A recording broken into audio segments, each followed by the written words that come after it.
Welcome to the Alabama Bass Trail Podcast, brought to you by Phoenix Boats. Now, here are your hosts, Alabama Bass Trail Program Director, Kate Donaldson. Welcome into the Alabama Bass Trail Podcast presented by Phoenix Boats. I'm Kate Donaldson, the director of the Alabama Bass Trail and the host for this week's podcast. And I really don't even have the words. I mean, we kicked off 2026 in a phenomenal way down on Lake Jordan. Incredible tournament, lots of spotted bass.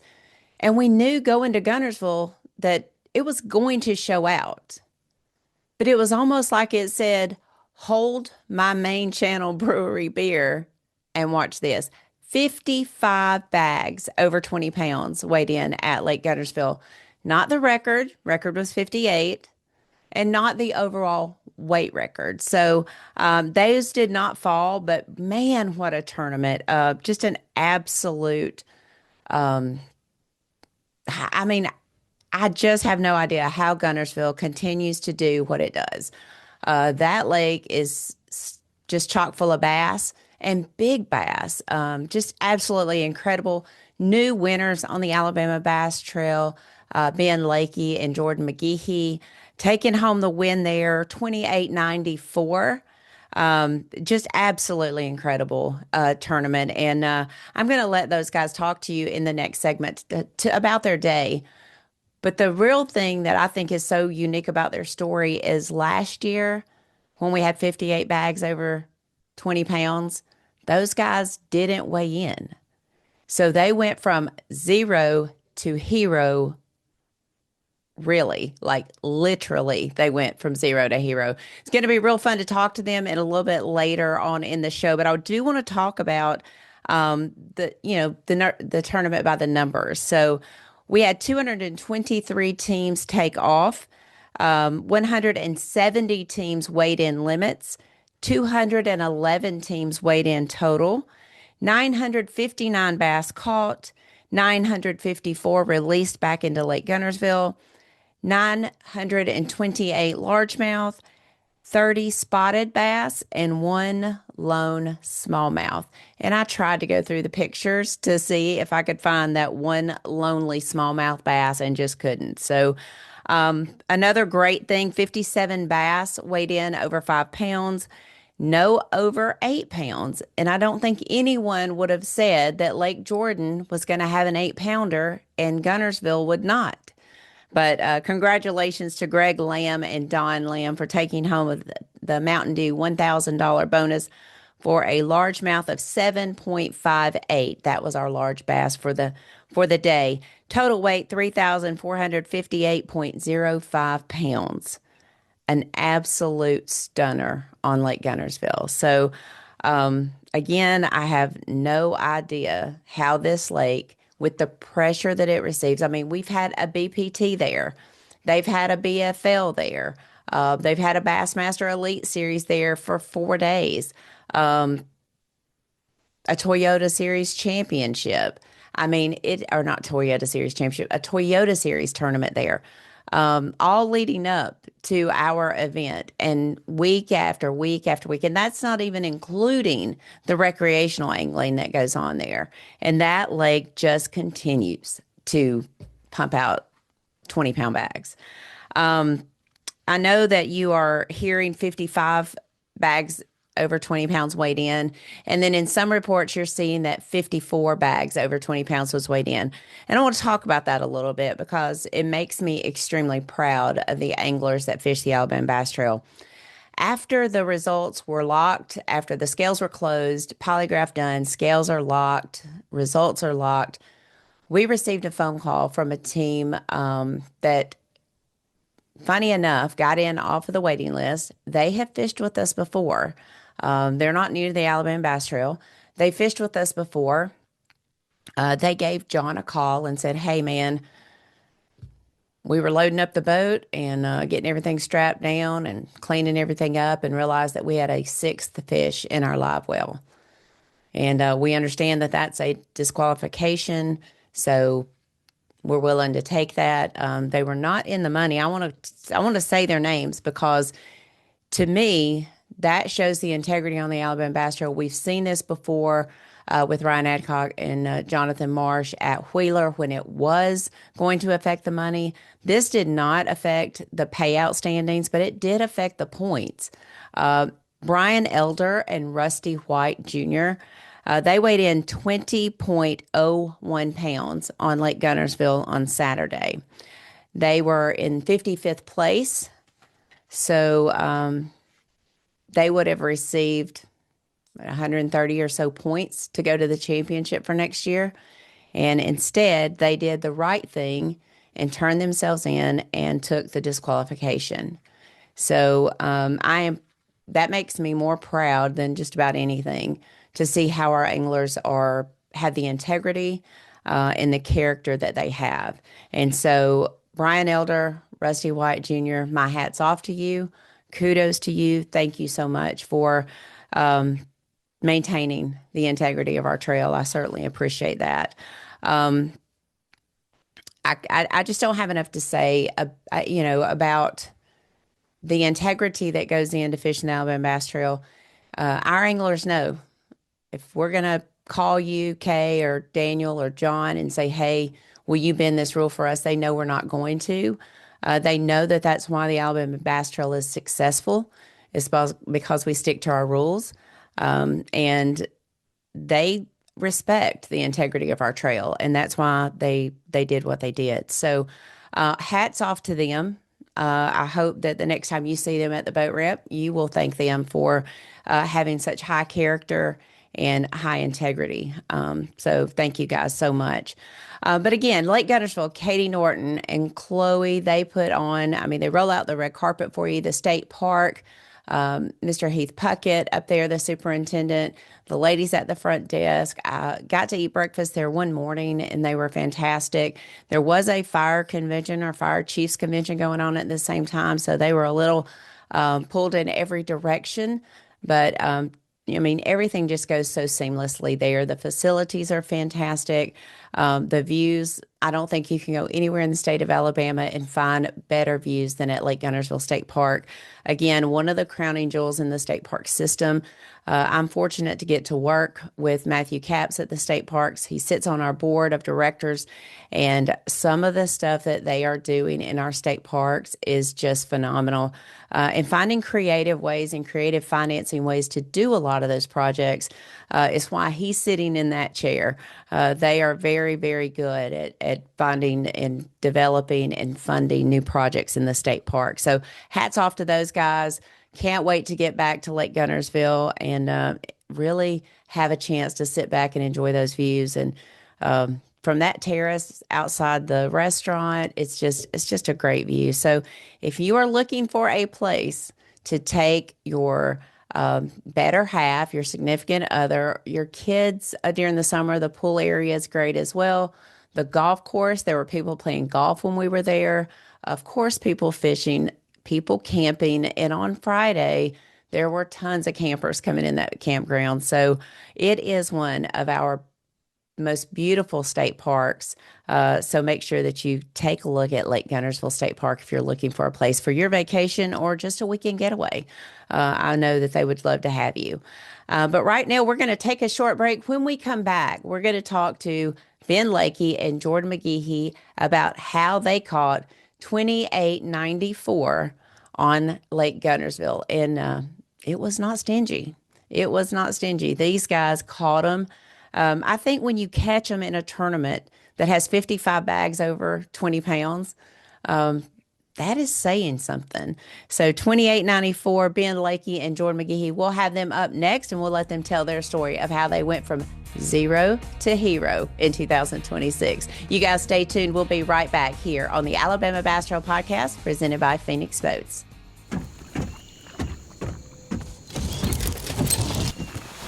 Nobody wants to run out of power when they're on the water.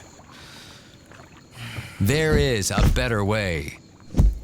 Introducing the Charge Marine Power Management Station from PowerPole that does the work of 3 devices, a traditional battery charger, a charge on the run, and an emergency start system. PowerPole Charge. Welcome back to the Alabama Bass Trail Podcast presented by Phoenix Boats. And as I promised, Ben Lakey and Jordan McGehee here, your 2026 Alabama Bass Trail North Division champions on Lake Guntersville. What a tournament, guys. What a tournament. It was definitely special. I'm going to say, like I've said in the past, that we definitely weren't expecting it. It was a nice surprise to them. Well, I know as we were walking to the polygraph area, you were just so nervous. But coming off of the stage, you had not been off stage very long. I mean, you were boat 198.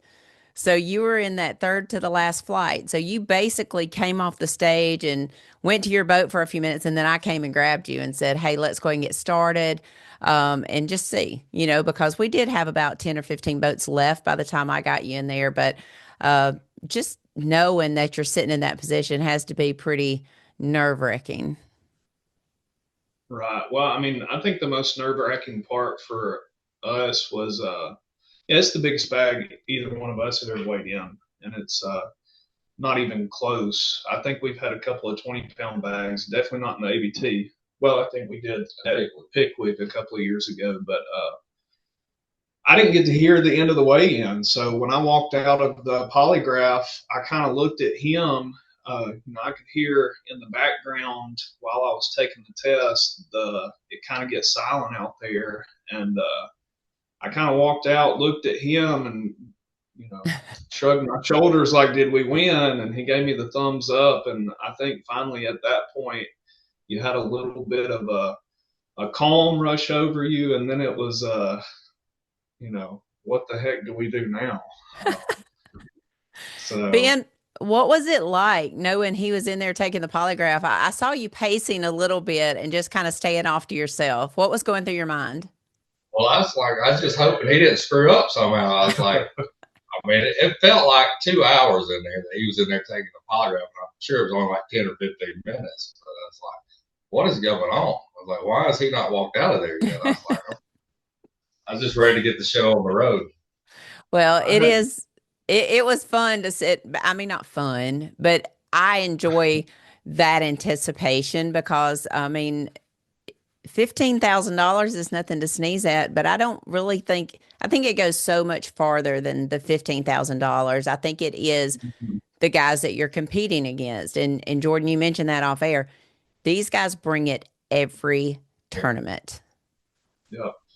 Yeah. I mean, it's funny. We talked, I guess, Friday after we had such a rough pre-fishing day. And it was like, I feel like we can compete with these guys maybe on the Coosa River, but maybe one day we can win. But we specifically said it's never going to happen on this lake because they kill it every single time. And these guys, I feel like it's like they just live up there. And if you go on the Tennessee River against these guys, you better bring your big boy pants because they're going to have 30 pounds at every tournament.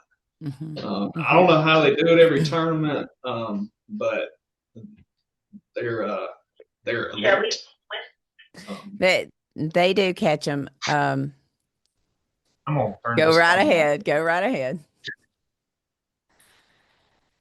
One of the funniest things that we had going for us is last week was the first time that we've been bass fishing since the last June tournament last year of ABT.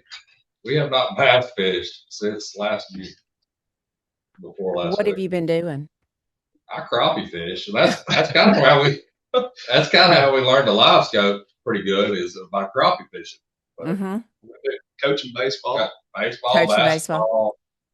Man. Yeah, we ended in June, didn't make the Classic. Partly because we zeroed right off the bat at Guntersville. And I mean, we basically, my boat, as soon as we finished the June tournament at Pickwick,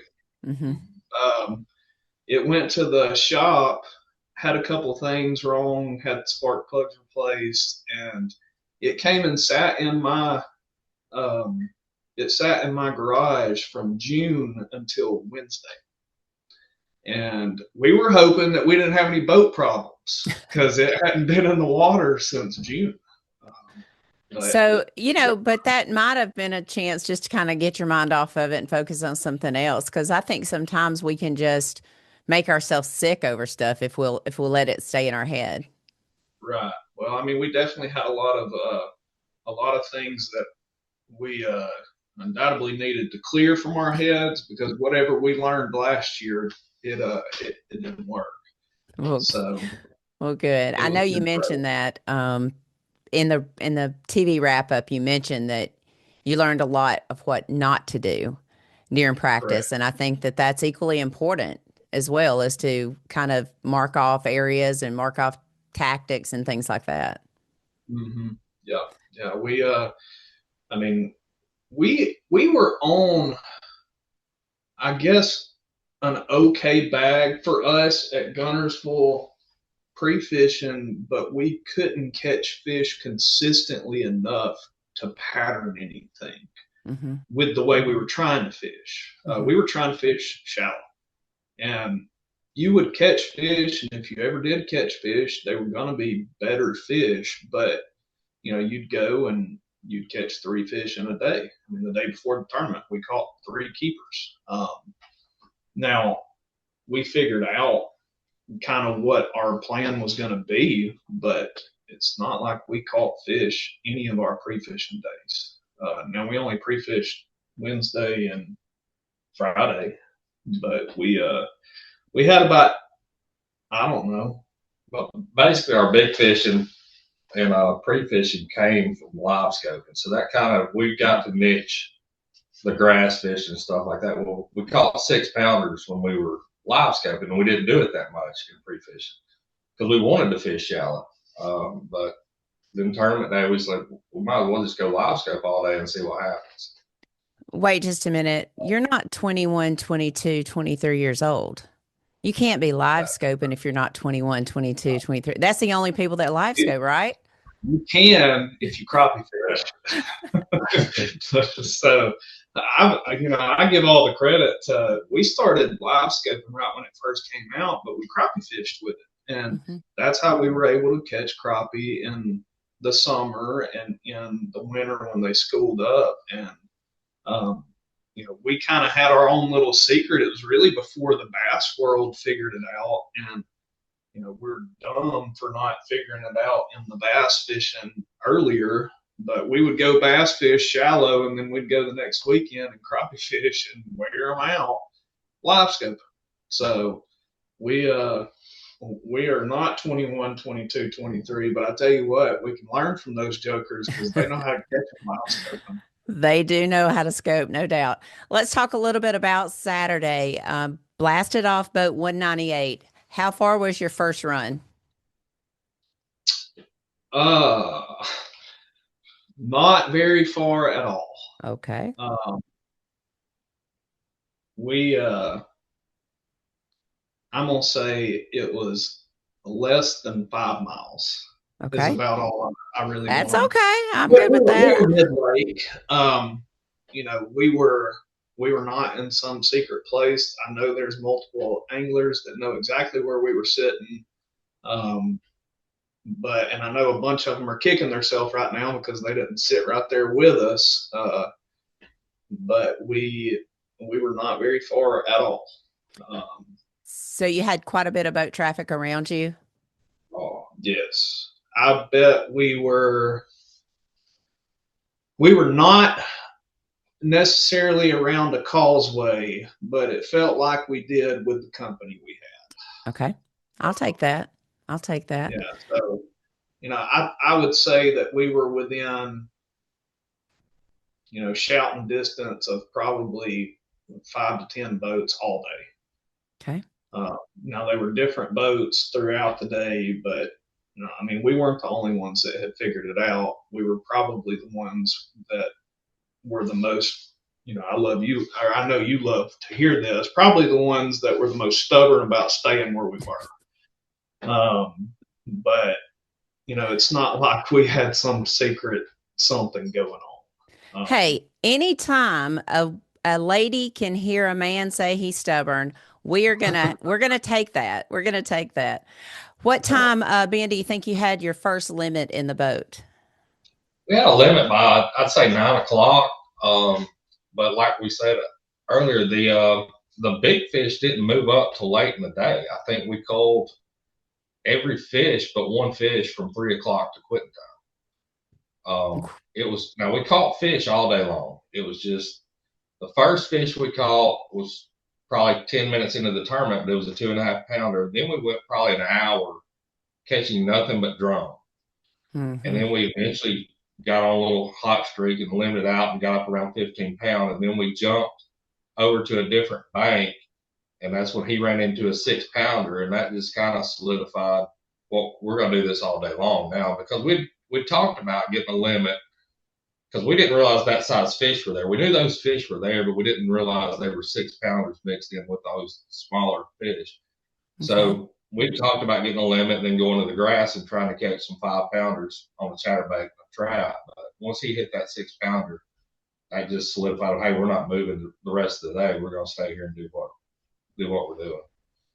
Jordan, Yeah, I think we were joking about it. I think we cranked our motor 3 times, and we fished from 6:40 to 4:30. yeah, y'all didn't come in early. You didn't come in No. early. You didn't No. come in early. I'm glad I we noticed didn't. that. Yeah, glad we I mean, didn't. especially if you had some other boats in that area that Right. was in later flights. When you caught the 6 pounder, what's going through your mind? Like, is your heart racing? Because I know if I caught a 6 pounder, my heart would be racing. Well, I think the 6 pounder moved us from, we called out at 220 with a 620. So we went from 15 and a half to 19 and a half. I think at that point, just to be completely honest with you, it was like, we have survived Guntersville. We got up to close to 20 pounds. It's probably going to put us in like 80th place, but we have survived Guntersville. But it was just everything that you would think if you put a 6 pounder in a boat in a 225 boat tournament. It's just relief that, hey, we've got right up there around what we're hoping to get. But it was also some relief too, because we knew that, hey, this is what we're doing all day. It's what we like to do, and let's just hammer it out. If we don't catch any more bass, at least we'll catch a bunch of drum, so it's not going to be boring. There were a lot of drum catches on live. We saw a ton of drum caught. Yeah. And everybody I talked to seemed like they battled the drum all day long. So, all right, you talked about live scope. You obviously were close to the bank. Let's talk a little bit about what type of lures played in on your win. It's going to be a pretty quick answer, because it was one lure. We caught every fish that we caught on a mooch minnow. What is that? Crush City mooch minnow. And I don't know how long they were. 3.5 inch mooch minnow in Tennessee shad, and drum and bass eat it. That lure has been, or that particular plastic has been very dominant over the last couple of years that we've seen on Guntersville, as well as some of the other Tennessee River lakes that has been. How deep? I know you said you like to fish shallow. You're using live scope. How deep would you say that you're throwing into, and kind of where were the fish staged up?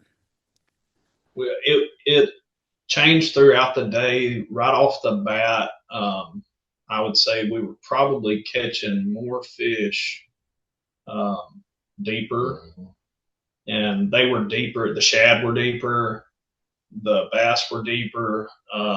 So probably in the 20-foot range right off the bat. And as the sun heated that water up and the shad moved up, they moved more into like the 10, foot range. There were bass in your 2 to 4 foot range above the shad, but we had a hard time getting those bass to bite. I would say, primarily caught fish. The majority of our fish came between 10 and 20 foot. Okay.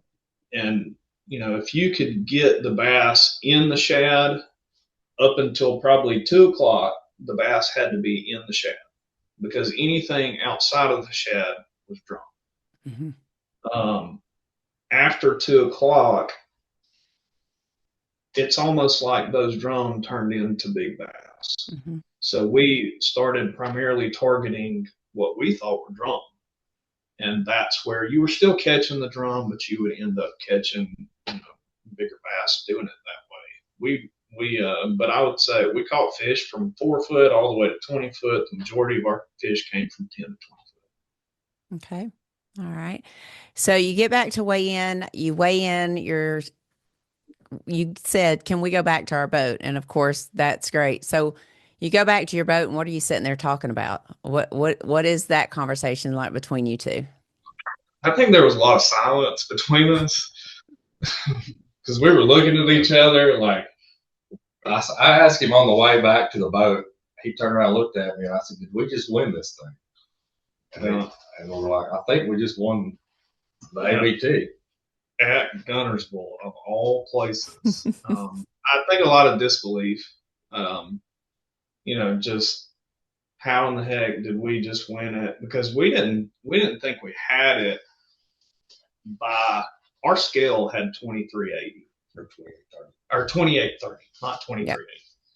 Yep. And we generally, from our scale to the weigh-in, we get about a half a pound bump, and we knew 2882 was leading it, so we thought we were going to be just shy of it. Not necessarily half a pound bump, but when we got up to we got up there and saw what was leading it, and it was like, man, we're going to be just shy, but who cares? Like, we're going to have the best finish, have the best bag we've ever weighed, and then weigh those fish in, and when you hear him say, "We've got a new leader," it was almost just like, I don't know, your heart starts pounding out of your chest, and you don't know what you're doing. But our walk back to the boat, I think that might have been the only thing that was said. Yeah. We just win this thing, and we just kind of walked back to the boat and got our phones and started calling wife and kids. And my son was actually playing his first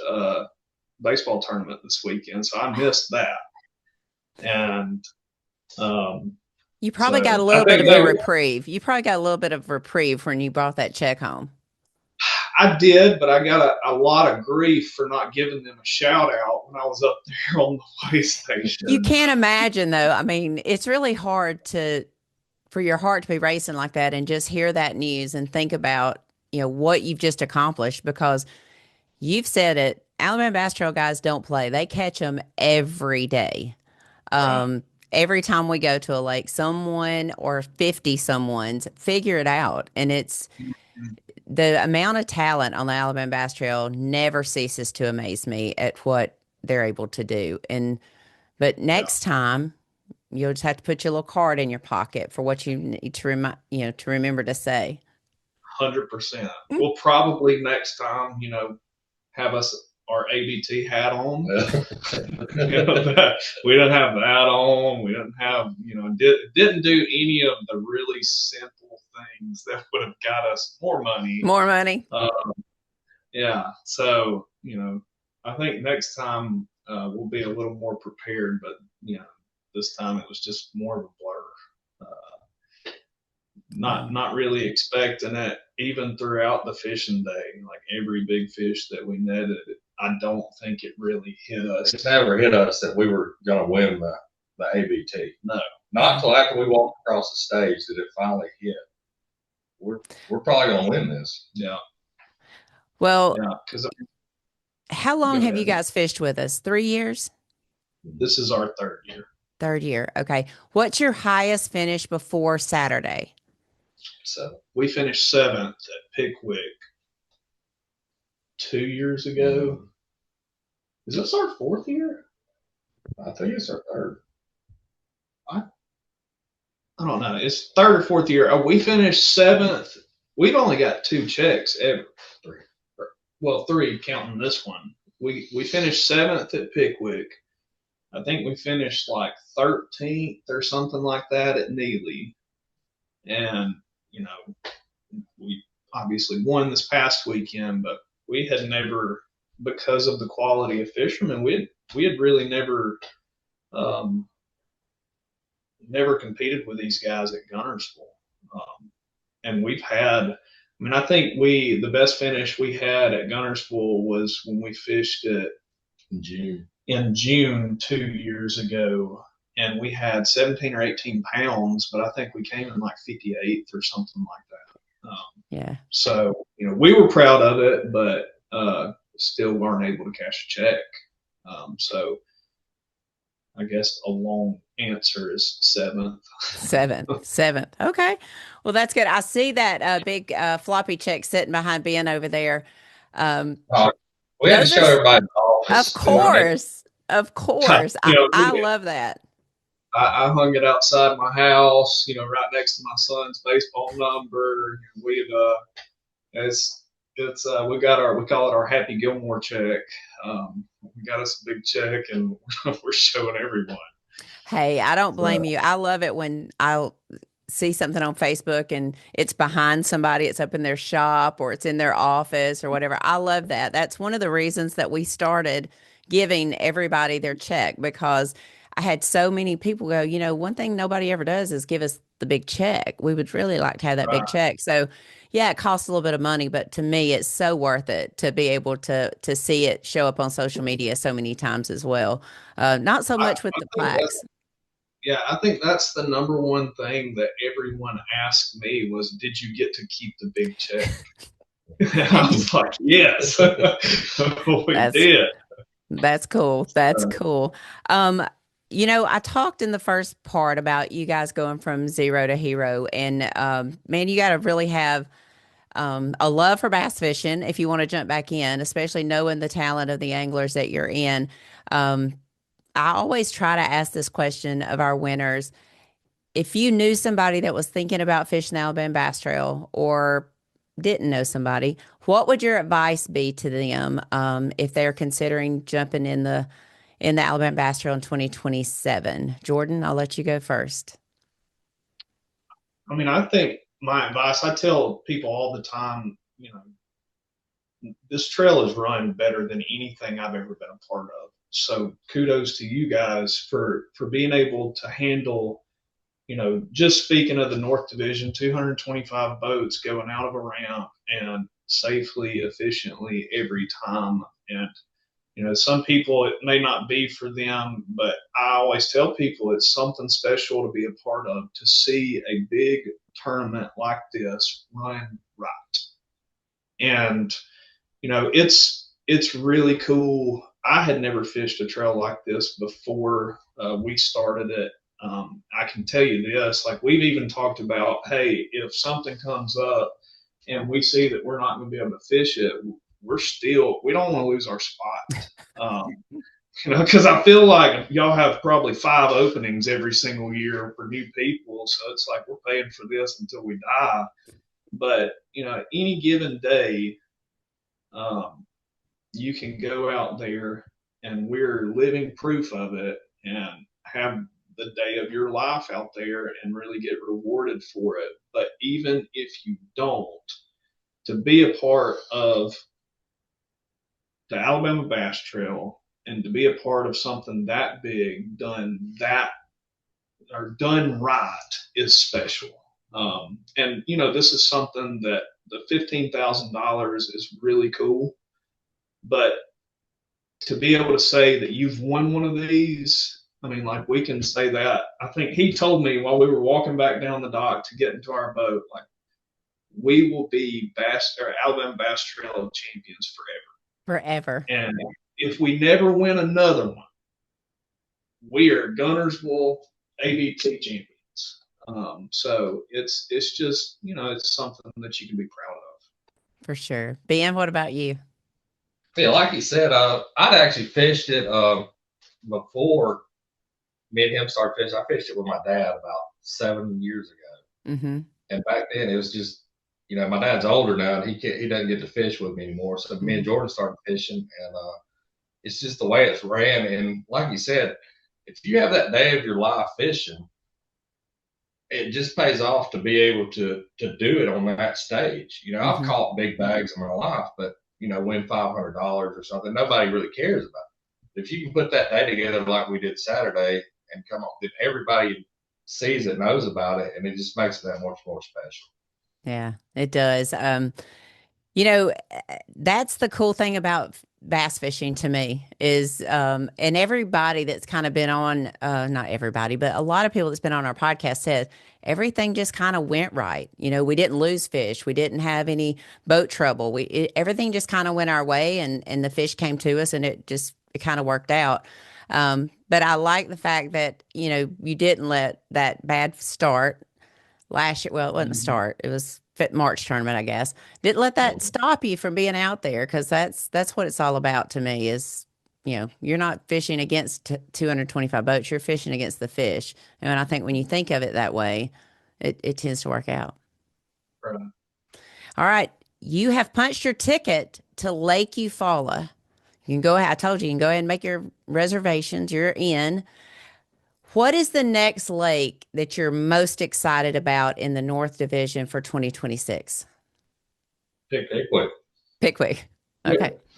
We like Pickwick. And I would say that kind of feel like we're going to be able to do similar, not weight wise, but like we're going to be able to fish how we want to at Pickwick. So excited about that. But you got another one that's Neely. We usually catch a lot of fish at Neely. Everybody hates Neely, but I guess that's why we like it, because we don't like it that much either, but we usually do well there. But everybody else doesn't like Neely, but we like it. What would you consider your home lake? Smith. Or really the Warrior River. The Warrior River. I was going to say, Chad Hall came up to me after you guys weighed in and said, those two guys are good dudes, and they can catch them. And so props to Chad Hall. He knew something I didn't know. If you talk to Chad Hall, he probably tells you he knows a lot of stuff I don't know. So So we used to have just a small tournament trail, and Chad used to come take our money all the time especially when we would go to the Coosa River. That dude can flat out catch them on the Coosa and everywhere else. But I really, really like Chad. Good. Well, guys, forever and always, you will be the 2026 Alabama Bass Trail Lake Guntersville champions. I appreciate y'all taking time out of your day today. Go and have a wonderful day, and I look forward to seeing you at Pickwick. All right. Thank you, Kay. All right, guys, there you have it. Ben Lakey and Jordan McGehee, your 2026 Alabama Bass Trail champions at Lake Guntersville. We'll be back in just a moment with Jon Simpson. Y'all stay tuned.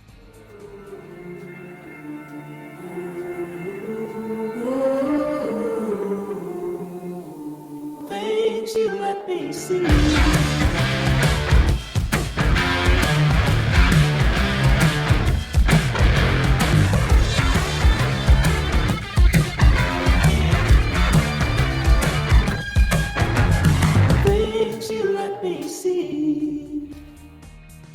Welcome into the next segment of the Alabama Bass Trail. By now, most of you have seen the Facebook post that our own Jon Simpson has stepped down from the Alabama Bass Trail, and that is due to work conflicts with his real job. This is his side gig. So, but I wanted to bring Jon on the podcast to just have a chance to kind of reminisce over the last 3 years. He's been an amazing asset to this trail, hard worker, just loves the anglers, loves what the Alabama Bass Trail's do. And so I'm going to bring him in right now, Mr. Jon Simpson. So stand by. Good morning. Good morning. I've got you live. I mean, we're actually recording right now. I should have told you that before, I brought you in, but I brought you in. All this is still going on. I mentioned before I brought you in 3 years as the tournament director, 3 years and 3 tournaments as the tournament director of the Alabama Bass Trail. Um, man, it's been 3 crazy years, hasn't it, dude? It has. It's been very fun, and but yes, it has been 3 crazy years. Well, I got a chance to have our team together and talk a little bit about some of the accomplishments, and I'll say this on the podcast. When Jon took over, he had worked kind of as an assistant to Scott Dobbins. And when Scott left because his son plays baseball, his daughter's in things, and he's missing all that, Jon came to me and had an interest in being the tournament director. And at the end of the discussions, between some others, Tammy, Reese, and I felt like this was a great decision. And as of March the 3rd, 2026, I still say it was a great decision. And so, Jon, just thank you. I mean, I know that your phone's probably rang off the hook and text messages and everything, but thank you so much for what you've done for the Alabama Bass Trail. Well, I appreciate the opportunity, and yeah, the last couple of days have been pretty sweet. With all the folks reaching out and thanking me and thanking the team and all that. But it really feels good to get those text messages and yeah, again, I appreciate the opportunity, and I really enjoyed it. It's not an easy job. I mean, It's not from, not. and I'm not talking about just the early mornings on Saturdays. I mean, it's not an easy position to be in. No, it's not an easy job, and that getting up at early in the morning, yeah, that's tough, but that's the easy part. The tough part is having to make decisions when circumstances arise that aren't favorable. But that's the tough part is having to make decisions and having thick skin when people aren't happy with the decisions that you make. And but yeah, it's not easy at all. You know, we talk about that a lot between yourself, me, Daniel, about being able to back up what those rules say. And I said this, when in the earlier segment of the podcast, I talked about Brian Elder and Rusty White calling on Saturday after the scales were closed and the amount of integrity and character that showed for them to call in and say, hey, we have a 6 fish in the live well. Um, those kind of calls are tough to hear, but doesn't it make you proud of the anglers that fish the Alabama Bass Trail? It does. We have fishermen that and teams that are, have very high integrity, and it speaks a lot to the trail. And I think they see us as having a lot of integrity, and they do the same. And that they're not the first ones to do that. It doesn't happen often, but when it does, it does make you proud that we have that kind of caliber of fishermen fishing with us. I agree. I agree. I had some questions and I gave you a little heads up on some of them Yeah. because I didn't want to just throw things on you. What was the biggest surprise, or what is the biggest surprise that you didn't maybe think about before being that tournament director? What would you think would be one of the biggest surprises that people wouldn't know? As far as the operations side of it, I kind of knew what I was getting into. The surprising part is when we get out on the road and find out how many people from, states across all over the United States know about Alabama Bass Trail, and they know the reputation that we have in the industry. And it's just kind of it's always a surprise when people come up to you and say, hey, we wish we could, we wish we had something like Alabama Bass Trail in our state, or we wish we could drive, 20 hours to come over there and fish with you.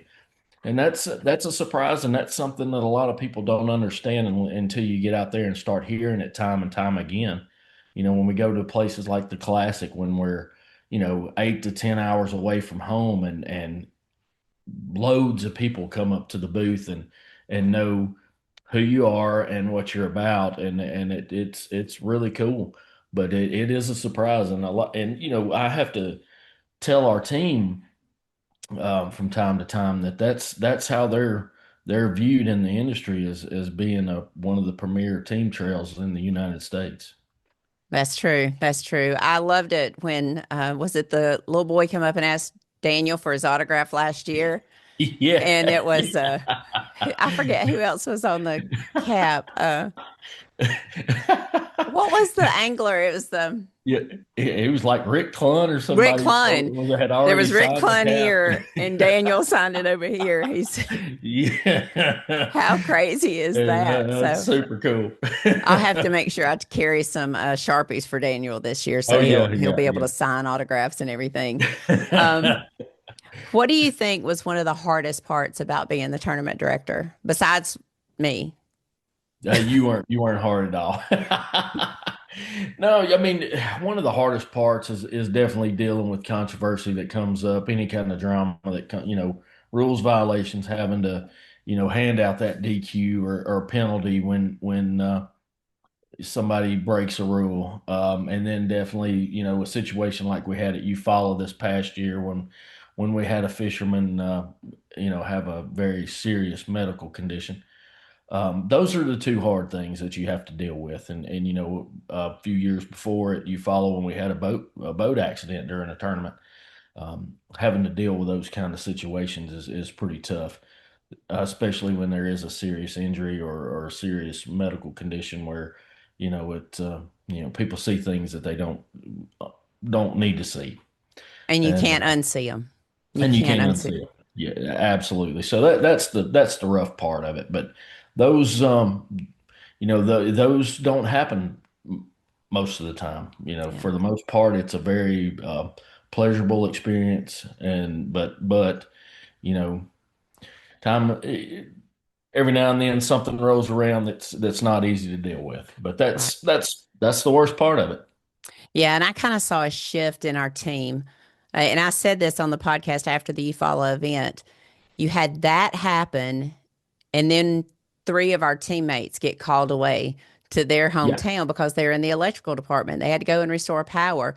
Um, but you saw the team just kind of pull together and pick up extra things. And hey, I'll do two things instead of just this one I was supposed to do. And that comes from strong leadership. And I really, really, really give you a lot of credit for that, if not all the credit for that. Well, and I was thinking about that too. Whenever I was thinking about the podcast, um, I appreciate the compliment about the leadership, but this team that's what they're about, and that's not me. They're good people. They know what to expect. They know how to deal with things. And one of the things I was um, thinking about earlier, um, sometimes there's things that take place, little small confrontations that happen sometime in the morning, like if somebody has to park too far away, or and they unload on one of our guys. 9 times out of 10, our guys know how to just let that roll off their back. And at the end of the day, I've had more times than not, I've had those fishermen that blow up like that. They'll actually come apologize to me, and they'll say, "Look, your guy didn't do anything wrong. I was having a bad morning, and he handled it, perfectly. He didn't do anything wrong." And the fisherman apologized to me for acting that way, and that says something about our guys, that they don't lose their cool when something out of the ordinary takes place. They jump right in there and make sure that everything gets handled and everything continues to run smooth. Man, we've seen trailers go off of broken concrete, and our guys are in the water no matter if it's February or June, That's lifting right. trailers back up on concrete. We've seen a boat hit the ramp, and our guys up there trying to pick the boat up. So they are phenomenal. I say it all the time. They are the best team in bass fishing. I'd put them up against anybody. If there was Yes, a ma'am. there was a bass fishing combine for teams, I 100% would enter our guys. As long as there wasn't a ton of running, we're good. Because don't none of us like to run. So, No, no. what do you But think? yeah, Go ahead. day after day with the elements that we have to deal with. I mean, it's rare that we have a perfect weather day. I mean, this past weekend at Guntersville was probably about as good as it gets. We don't get a lot of those days. We go from extreme cold to extreme heat in the summertime, and those guys are, they're up 3 o'clock in the morning at the ramp, and they'll work till 7 o'clock at night with, and you don't hear a peep out of them. That's just what they do. They jump in there, take care of business, and then no matter what the conditions are, they're there and ready to work. I agree. I agree. What do you think the best part about being the Alabama Bass Trail Tournament Director has been? Just seeing how everything runs so smooth and having those compliments, guys come across the stage and compliment the team and compliment the organization and how efficient it runs and how smooth everything goes. That's the rewarding part of this job. And with Alabama Bass Trail and the team we've got, that happens a lot. We get a lot of compliments. Um, Guys coming across the stage, calls you get after tournaments, just the fishermen thanking us for what we do, and that's the best part of it is hearing those people say that kind of compliment. We go to 14 different locations. Okay. So we may go to a couple twice.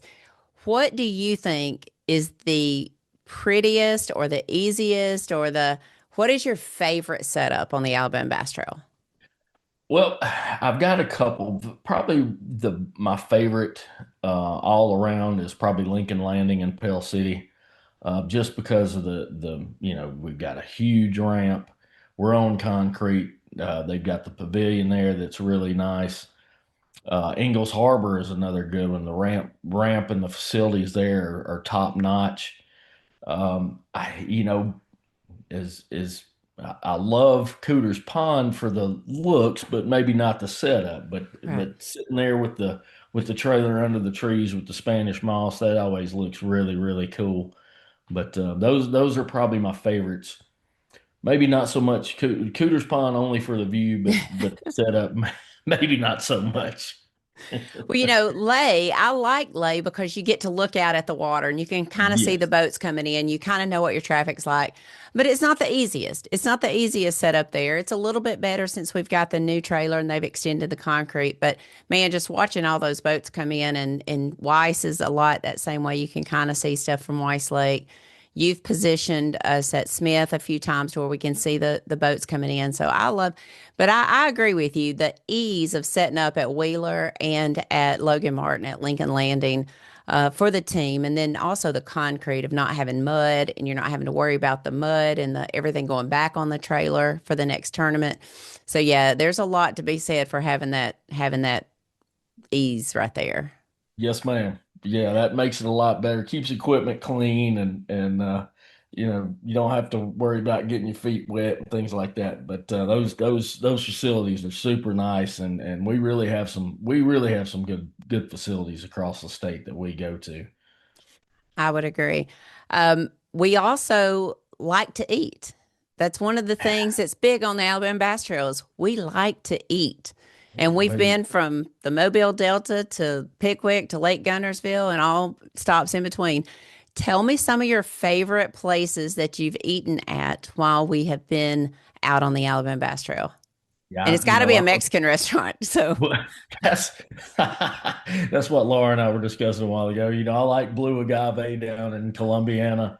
I like Old Mexico. They're right there at the hotels there, and I think it's more Atala than anything. But when we go to Gadsden, I'm a sucker for Jefferson's, and there's two locations. And when we go to Gadsden, we got the mhm. one there downtown, and got the one in Rainbow City. So those are probably my favorites on the trail. Well, you know, we love to go to a Cajun Corner too when we're in Eufaula. Oh, We've eaten there a few times. We've given them a few dollars of our money as well. But I knew there had to be Mexican restaurants because I think that's what you and Daniel eat every Friday before a tournament. Unless there is a Hooters or a Wild Wings, y'all may go there. But Mexican on Friday, I think, is your thing. that's our thing, and we love Mexican food. But yes, the Cajun Corner. Me being from Louisiana, I love some Cajun food, and Cajun Corner down there in Eufaula is really good. I I do stop there pretty frequently when we're over there Yeah, after we that's eat Mexican for lunch after we eat Mexican for lunch on Friday. at the Exactly. rodeo. Exactly. Well, you had about a year with Scott to kind of get acclimated as to what was going on and all the things. Daniel has had 3 years alongside you. And I will say, I think for every step you took, Daniel has taken that step with you. We've seen a Yes. lot of changes. Scott made a tremendous amount of changes in the setup when he took over. And I think you have more kind of went through that and made it a little easier setup for our guys. The new trailer, of course, has made all the difference in the world. The new fish care equipment has made us releasing fish so much easier. Um, what advice do you have for Mr. Daniel Montgomery as you step aside and he takes the role of tournament director? What advice do you have for him? You said it. He knows how to operate that thing. My only advice to him would be, to wear that thick skin and be able to take, you know, just let things roll off his back. Um, and then, come to you when he needs anything, and discuss, any kind of decision that needs to be made. Make sure that you guys talk through it and come up with the best solution to the problem, which is what we've done over the last couple of years. Um, I didn't feel comfortable making a decision without discussing it with you and Daniel to make sure that I wasn't reacting, on emotion or something like that. So I think that would be my advice to him, is to keep doing that practice as far as decision making goes. I don't think people really understand the amount of communication that we have between all three of us, Right. especially when there is an issue that comes up. But outside of that, just preparation time and just the, um, checking in after each tournament and what we did well and what we might need, and from chemicals to computers to everything, there's just a lot of communication. It really is organized chaos that we're doing here. It is, and people don't understand. People who haven't been in this position or been in this industry understands what goes into making one of these things go. With, like you said, the chemicals and things like that. But in the decision making part of it, um, we've sat in that camper and gone over rules time and time again to make sure that our decision is going to be fair, and it's going to keep up the integrity of our organization. And I don't think people realize how much time that takes. We may sit there and talk an hour just to make sure we're making the right decision on one small little thing, but that's what you've got to do to keep that to respect from the industry, because everything's under a microscope these days, and you get scrutinized from all these people who make content and things like that. They criticize everything, every little thing that you do. So it's better to have those communication lines open to make sure that the decision you make is going to be respected. It's going to be fair, and I think that that's already been established, and I think Daniel will keep those lines open and do a phenomenal job moving forward. It's so funny to get criticized for something you put in writing you were going to do and you followed through with it. To me, it's like, how can you possibly criticize when this was on paper and this is what we said we were going to do and we did it, and it all went the way it was supposed to go? But I mean, content creators. One of and I've I've said this before. This sport needs people who like to catch fish and less people who like to catch fishermen. Yeah. Uh, and I mean that in kind of like we need less hall monitors, I guess would be a better way to put it. But Mhm. that kind of takes away from the joy of the sport. This is bass fishing. Fishing's supposed to be fun, whether it's in a tournament or not. I mean, it's like being a major league baseball player. I kind of throw up a little bit when they complain about their job. I mean, they're playing baseball for a living. Right. These guys are out here fishing, and fishing is supposed to be an enjoyable sport, and it's not supposed to be as dramatic as it's been, over the last few years. But It's an awesome sport, and I love it. I've always had a passion for it, and it's it's it's just supposed to be a good time. It is. And our guys and ladies that work on our team, they like to have a good time. I love coming out of there and hearing y'all cutting up and all of that. And that's what makes, this whole team just so special. And well, I certainly wanted to give you the opportunity. You deserve the opportunity for all the love that you're being shown from the anglers and everyone else. I said this in front of our team. You came along at a time that I was ready to walk away from this thing because it was, I wasn't ready to start over again. I was just getting comfortable with where we were.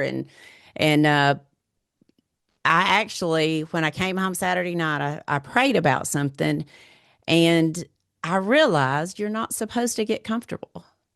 And so thank you for making me uncomfortable again. You're not supposed to get comfortable, but you gave me such comfort in knowing that whatever it was, it would be taken care of. And I want to thank you publicly on this podcast for it. And man, it's been a great ride, and I couldn't thank you enough.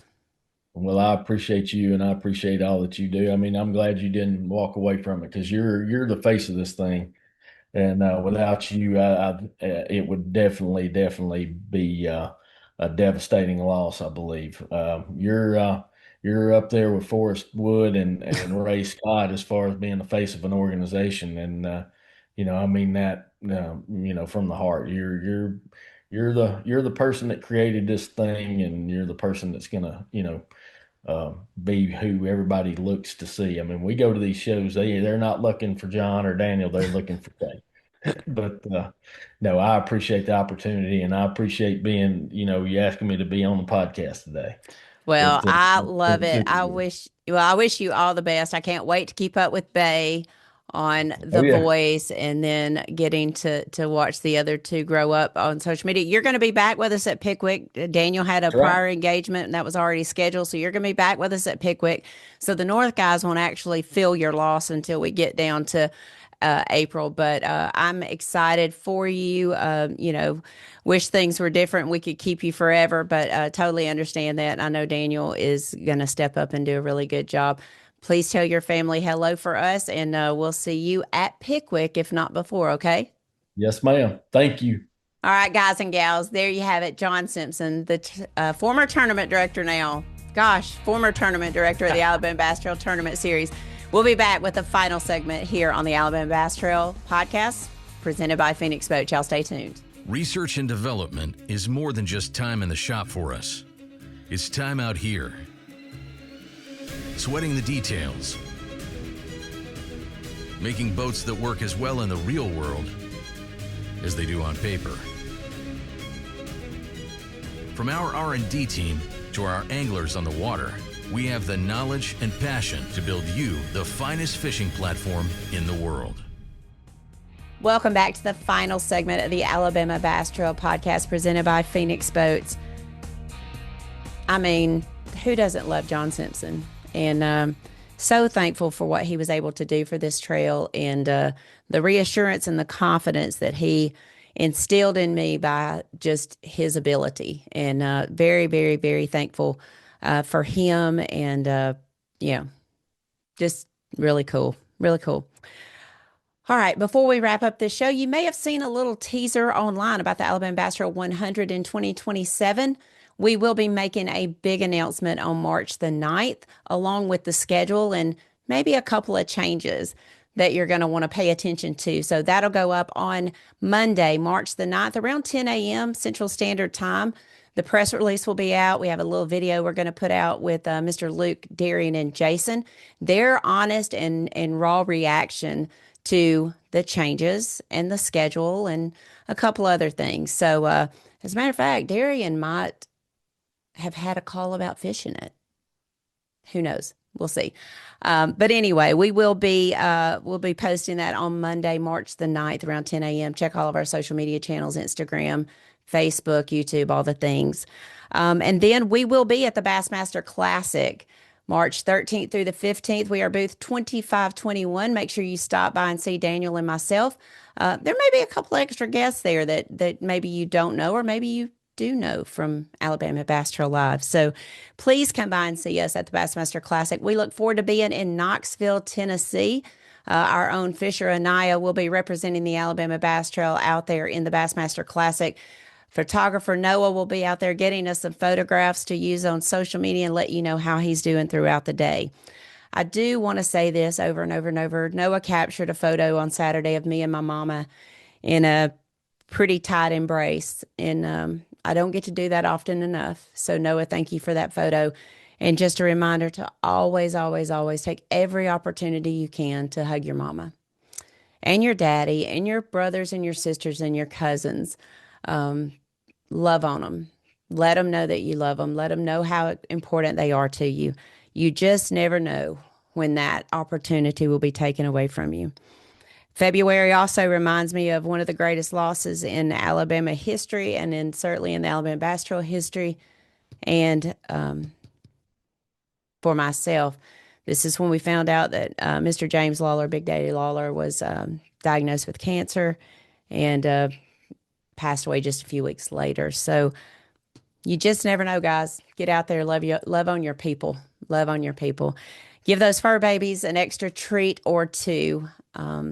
You're the only love they have. So make sure that you do that. Thank you guys for tuning in the Alabama Bass Trail podcast.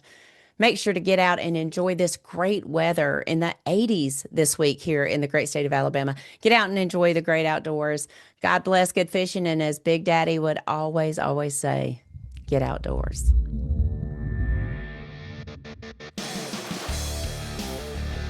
Thanks for listening to the Alabama Bass Trail podcast. To learn more about the Alabama Bass Trail, make sure and visit alabamabasstrail.org.